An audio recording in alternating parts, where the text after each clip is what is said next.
उसका नाम है वृत्ति परिसंख्या। ये नहीं कि बार बार जाना घूमना, फिर किसी भी हालत में ये न के न प्रकारेणो उसको पटा के फिर वो आहार करके ही आना, चाहे 2 बजे 3 बजे, ऐसे नहीं। तो ये वृत्ति परिसंख्या का नियम है। जब चर्या के लिए निकलते हैं तो भगवान के सामने या जहाँ से भी जंगल में से निकलते हैं आहार के लिए, तो ये विधि मिले, इस प्रकार मिले तो ही मैं आहार करूँगा। जैसा चारित्र चक्रवर्ती शांति सागर महाराज जी ने कि ऐसे विधि लेके आहार के लिए निकले थे कि जो बैल है, बैल के सिंग को गुड़ लगा हुआ है, तो बैल का सिंग को गुड़ लगा हुआ बैल दिखाई दिया तो आहार के लिए जाऊंगा, नहीं तो नहीं। तो ऐसे 7 उपवास हो गया। सांगली में गुड़ मंडी है, तो वहाँ पर आहार के लिए जा रहे थे, तो उनका पुण्य का उदय देखो, किसको मालूम है ये उनका विधि, वो बताते तो है ही नहीं। फिर अपने आप में वो आहार चर्या के लिए जा रहे थे, पुण्य का उदय हो तो कहीं से भी वो चीज़ योगा योग से मिल ही जाते हैं। तो एक बैल जैसा बैलगाड़ी से वो आ रहे थे, बैल को गाड़ी में से वो सारे बैल ये गुड़ को निकाल के जब बैल को लेके आ रहे थे, तो वो बैल ने गुड़ के जो भेड़ी है उसको ऐसे ऐसे सिंग कर दिया, तो उसको लग गया था। और वही बैल सामने से आ गए महाराज जी के सामने, तो उन्होंने देखा और वहीं पर खड़े हो गए। तो खड़े होते ही जो आगे पीछे लोग चल ही रहे थे, सभी जैनों का घर है उसमें, तो वो फटाफट पड़ गया और घर में लेके गए और आहार विधिवत कराए। तो वृत्ति परिसंख्या। और वैसे ही राम भी जब जंगल में कोई चौका लगेगा तो ही मैं आहार के लिए, वैसे तो गांव में आते थे लेकिन विधि नहीं मिला, फिर उन्होंने ऐसे नेम लिया था कि जो जंगल में आहार मिल जाए तो लूँगा, नहीं तो उनका पुण्य से फिर एक जैसा एक सेठ होते हैं तो वैसे वहाँ पर उन्होंने आहार ले लिया, वहाँ पर चौका लग गया। तो उसी प्रकार से अपने आप ही निसर्ग से तो मिल जाता है। तो ऐसे पुण्य से मिलता है, लेकिन इतना कठिन वृत्ति परिसंख्या करते हैं, उसका नाम है वृत्ति परिसंख्या। और रस परित्याग, जो 6 रस है उसको निरस या 2 रस या 1 रस रखे और सब रस को त्याग करके आहार सेवन करना। तो ये जैसा दही है, दूध है, घी है, तेल है, नमक है, तो ये सब को रसों को छोड़कर वो करना। विविक्त शय्यासन, और एक शैया करवट से सोना। और काय क्लेश, 2 शरीर अर्थात महान कठिन तपस्या करना, जैसा बताया, अब धूप में खड़े रहना, बारिश में खड़े रहना, सर्दी में खड़े रहना, ऐसे खड़े होके तपस्या करना, ये बाह्य तप। इसको बाह्य तप क्यों कहा है? तो ये सभी को पता चलता है, मालूम हो जाता है, दिखता है, इसलिए उनको बाह्य तप कहा। अब अंतरंग तप है, तो अंतरंग तप में प्रायश्चित विनय वैयावृत स्वाध्याय उत्सर्ग ध्यान अनुत्तरम। प्रायश्चित, विनय, वैयाव्रत, स्वाध्याय, उत्सर्ग और ध्यान, ये कौन से तप है? अभ्यंतर तप, अंतरंग तप है। उनको ही मालूम है प्रायश्चित लेना, दोष को परिहार करना, विनय करना, वैयावृत्ति करना, ये सब अंतरंग परिणाम से होता है। स्वाध्याय करना, उत्सर्ग करना अर्थात शरीर से ममत्व छोड़ना, और ध्यान करना, आत्मा का ध्यान, ये सब अंतरंग परिणाम से, विशुद्ध परिणाम से वो स्वयं करता है, इसलिए इसको अंतरंग तप कहा है। तो प्रायश्चित आदि क्या है, कितने हैं, ये सब सूत्र के द्वारा आएगा। बताते हैं प्रायश्चित आदि में भेद। 9 14 5 द्विभेदा यथाक्रमं प्राग्ध्यानात्, ध्यान तक, ध्यान के पहला तक का बताया, ध्यान को छोड़ के। तो प्रायश्चित आदि कितने हैं? तो 9 प्रकार का प्रायश्चित है। और 9 चतुर 4, विनय क्या है? 4 है। फिर 10 वैयावृत्य 10 प्रकार का है। 5 स्वाध्याय 5 प्रकार का है। द्वि उत्सर्ग 2 भेद है। इस प्रकार से बताया। क्योंकि ध्यान को छोड़ा है, आगे जाके ध्यान बताएंगे, उत्सर्ग तक बताया। तो 9 प्रकार का जो प्रायश्चित है वो कौन कौन से है तो बताते हैं। आलोचना, प्रतिक्रमण, तदुभय, विवेक, तप, छेद, परिहारोपस्थापना, ये प्रायश्चित के 9 भेद हैं। कौन कौन से? आलोचना, प्रतिक्रमण, तदुभय, विवेक, उत्सर्ग, तप, छेद, परिहार और उपस्थापना, ये 9 प्रकार के प्रायश्चित है। ये आलोचना करना अर्थात जो भी दोष हो गया है तो उसको बता के, गुरु के सामने आलोचना करके बता के दोष दूर। प्रतिक्रमण करके 7 प्रकार के प्रतिक्रमण है, जैसा इर्यापत, दैवसिक, रात्रिक, पाक्षिक, चातुर्मासिक, वार्षिक और संवत्सरिक, इनमें से ये प्रतिक्रमण करते हुए दोष को परिहार करना।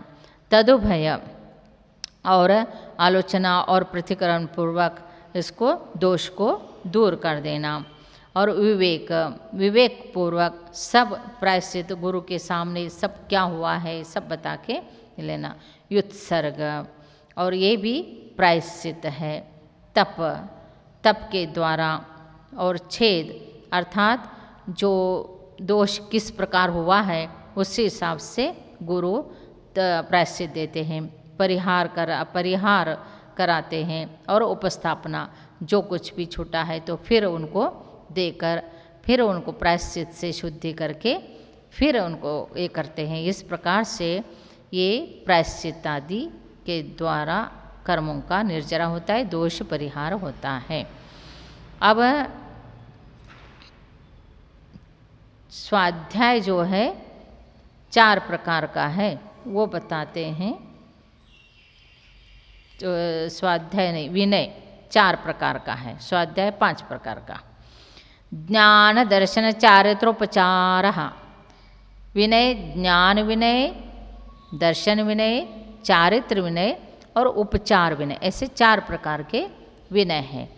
ज्ञान संबंधी विनय करना, ज्ञान का विनय करना, ज्ञानियों का विनय करना, शास्त्र का विनय करना, जिसके द्वारा ज्ञान प्राप्त होता है उस साधनों का विनय करना, ये सब विनय है।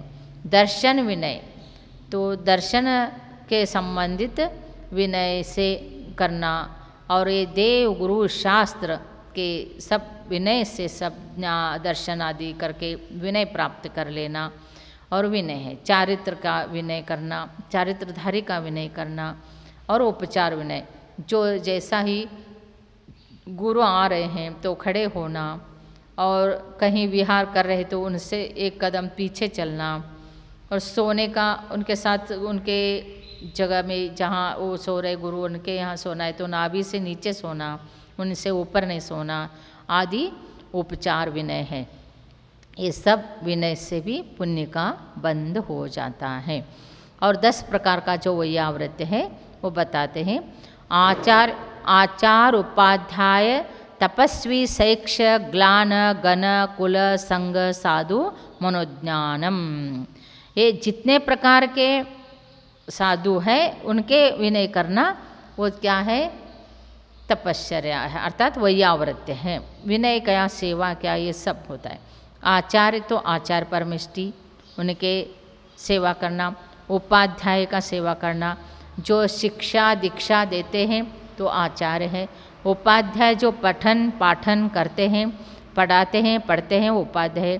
तपस्वी जो महान कठिन तपस्या करते हैं उनको तपस्वी कहते हैं। और वो मोक्ष मार्गस्थ होके महान तप कर रहे हैं, ऐसे नहीं कि वो ऐसे ही तप करते हैं, तो उनका तप महान तप होता है, तो इसलिए उनको तपस्वी कहते। बहुत उपास आदि करते हैं, सीन निष्क्रिय आदि उपास करते हैं, उनको तपस्वी कहते हैं। शैक्ष होते शिक्षा, अर्थात शिक्षाशील आदि से युक्त होते हैं, उनको शैक्ष कहते हैं। और फिर ग्लान मुनि, तो कोई बीमार है तो ऐसे मुनि को ग्लान मुनि कहते हैं, उनका भी सेवा करना। और गण जो स्थवीर परंपरा से चलते आए हैं उनको गण कहते हैं। और कुल जो है आचार्य जितने दीक्षा दिए उनके समूह है संघों का, उनको समूह को शिष्य समुदाय को क्या कहते हैं, कुल कहते हैं। और जो साधु होते हैं बहुत टाइम से वो दीक्षित है, उनको साधु कहते हैं, चिरकाल दीक्षित को साधु कहते हैं। और मनोज्ञ जो कहते हैं वो सभी को प्रिय लगते हैं, सुंदर शरीर है और सब लोक सम्मत है, उनको मनोज्ञ मुनि कहते हैं। इन सभी का सेवा करना क्या है, वैयावृत्य है। इस प्रकार से अंतरंग तप वैयावृत्य तप है। अब आ गया है 5 प्रकार के स्वाध्याय। वाचना पृच्छनानुप्रेक्षामनाय धर्मोपदेशा। वाचना, पृच्छना, अनुप्रेक्षा, आमनाय और धर्मोपदेश, ये 5 प्रकार के स्वाध्याय। वाचना करते हैं शास्त्र लेके पढ़ना, ये स्वाध्याय है। पृच्छना, जो शास्त्र पढ़े हैं उसमें कुछ समझ में नहीं आ रहा है, तत्व को समझने के लिए गुरु से ज्ञानी से पूछना, पृच्छना नाम का स्वाध्याय है। अनुप्रेक्षा, जो पढ़ा हुआ है उसको पुनः पुनः चिंतन करना अनुप्रेक्षा है, तत्व का चिंतन करना अनुप्रेक्षा। आमनाय जो है आचारकृत ग्रंथों का अध्ययन करना और उनमें गाथा आदि, विशेष गाथा आदि को याद करना आमनाय नाम का तप है। और धर्मोपदेश है, जो प्रथमानुयोग, कर्णानुयोग, चरणानुयोग, द्रव्यानुयोग संबंधित उपदेश देकर जीव का कल्याण करना धर्मोपदेश है। इस प्रकार से ये 5 प्रकार के स्वाध्याय है। और बाह्याभ्यंतरोपद्यो हो, और फिर बाह्य और अभ्यंतर उपाधि का त्याग कर देना युत्सर्ग है। अर्थात युत्सर्ग में परिग्रह त्याग होता है, अंतरंग परिग्रह त्याग, बहिरंग परिग्रह का त्याग, इसको क्या कहते हैं, युत्सर्ग तप कहते हैं। फिर ध्यान का वर्णन करते हैं हम। अब ध्यान बताते हैं।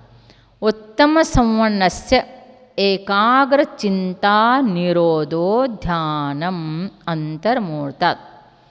ध्यान एक अंतर्मूर्ति ही होता है, लेकिन वास्तविक ध्यान किसको होता है? सभी लोग कहते हैं कि हम ध्यान लगाते हैं, ध्यान शिविर करते हैं। हाँ, एक अपने लिए एक साधन या अभ्यास के लिए करना बात अलग है, लेकिन वास्तविक जो ध्यान है उत्तम संवहन वाले एकाग्र चिंता होकर, अर्थात शुद्धात्मा का जो ध्यान लगाते हैं उनको कहते हैं ध्यान। या उत्तम संवरण से एकाग्र चिंता निरोध, जो अनेक प्रकार के चिंता को निरोध करके एक अग्र होना, एक आत्मा का ही ध्यान करना, उसका नाम है ध्यान। और कितना टाइम तक ध्यान? एक अंतर्मूर्त, 48 मिनट के अंदर का जितने भी समय उसको अंतर्मूर्त कहा जाता है। और थोड़े देर के लिए भी आत्मा का ध्यान एकाग्र चित्त से हो गया तो उनको क्या होगा? केवल ध्यान। लेकिन आत्मा का ध्यान दर्शन ध्यान चारित्र पूर्वक होना चाहिए। ऐसे ध्यान कर्मों का निर्जर के लिए कारण हो जाता है। फिर कितने प्रकार के ध्यान है ये बताते। आर्त रौद्र धर्म शुक्लानी, आर्त ध्यान, रौद्र ध्यान, धर्म ध्यान, शुक्ल ध्यान, ऐसे 4 प्रकार के ध्यान हैं। और उसमें से क्या कहते हैं? परे मोक्ष हेतु। परे का क्या है? पहले का आर्त ध्यान रौद्र ध्यान छोड़ो और धर्म ध्यान शुक्ल ध्यान। धर्म ध्यान में डायरेक्ट मोक्ष का कारण नहीं, इनडायरेक्ट है। और डायरेक्ट मोक्ष का कारण तो शुक्ल ध्यान ही है, लेकिन कारण का कार्य में उपचार करके वो मोक्ष के कारण बताया, अर्थात हेतु है वैसे तो धर्म ध्यान और शुक्ल ध्यान जो है मोक्ष के लिए कारण है। आर्त ध्यान कौन से? आर्त मनोज्ञस्य संप्रयोगे तत्प्रयोगाय स्मृति समन्वहारः। आर्त ध्यान उसको कहते हैं जो अमनोज्ञ वस्तु के प्राप्त होने पर उसके वियोग के लिए सतत सतत चिंता करते रहना, परिणाम उससे दुखी रहते हैं, उसके लिए कहते हैं आर्त ध्यान। क्योंकि जो पसंद नहीं है ऐसे चीज़ कब जाएगा कब छूटेगा, सतत चिंतन करना, ये क्या है? अमनोज्ञ वस्तु संबंधी। आर्त ध्यान, इसलिए कहा है मनोज्ञ का। और विपरीतम मनोज्ञस्य, उसका विपरीत जो है मनोज्ञ वस्तु का क्या करना, ये कब प्राप्त हो, उसको कब छूटेगा, और ये वियोग न हो, इसका मनोज्ञ वस्तु है, प्रिय वस्तु है, ये कभी नहीं छूटे, इस प्रकार चिंतन करना। ये क्या है, मनोज्ञ वस्तु संबंधी हो गए। वेदनाया से, तो उसको कहते हैं वेदना। वेदना भी क्या है, ये भी आर्त ध्यान है। वेदना अर्थात पीड़ा चिंतन कहते हैं उसको। तो इष्ट वियोग, अनिष्ट संयोग, पीड़ा चिंतन, निदान बंद, ऐसे कहा जाता है। तो इष्ट का वियोग न हो, अनिष्ट का संयोग न हो, पीड़ा अर्थात शरीर में जो वेदना हो रहा है, दुख हो रहा है, उसके बारे में सोचना पीड़ा चिंतन है। और निदानम च, निदान बंद करना कि किसी भी प्रकार से इसने ऐसे मेरे लिए किया है तो मैं इसको ऐसे करूँगा, अगले भव में भी जन्म लेके भी इसका मैं बदला लूँगा, ऐसे जो निदान बंद करते हैं तो ये आर्त ध्यान में जाता है। और ये कहाँ तक रहता है आर्त ध्यान, तद अविरत देश विरत प्रमत्त संयता नाम, अर्थात अविरत अर्थात चौथा गुणस्थान। चौथा गुणस्थान है तो पहला गुणस्थान से है ही, देश विरत पांचवा गुणस्थान, प्रमत्त विरत छठा, अर्थात पहला गुणस्थान से छठा गुणस्थान तक आर्त ध्यान रहता है। मुनि भी निदान बंद करते हैं, इसलिए छठा गुणस्थान तक बताया गया है। हिंसाण्डुतस्ते विषय संरक्षणेभ्यो रौद्र विरत देश विरतयो। अब बताते हिंसा, असत्य, चोरी और विषय संरक्षण, अर्थात हिंसा आनंद, मृषानंद, चौर्यानंद, परिग्रहणम, इसमें आनंद ध्यान लेना क्या है, रौद्र ध्यान है।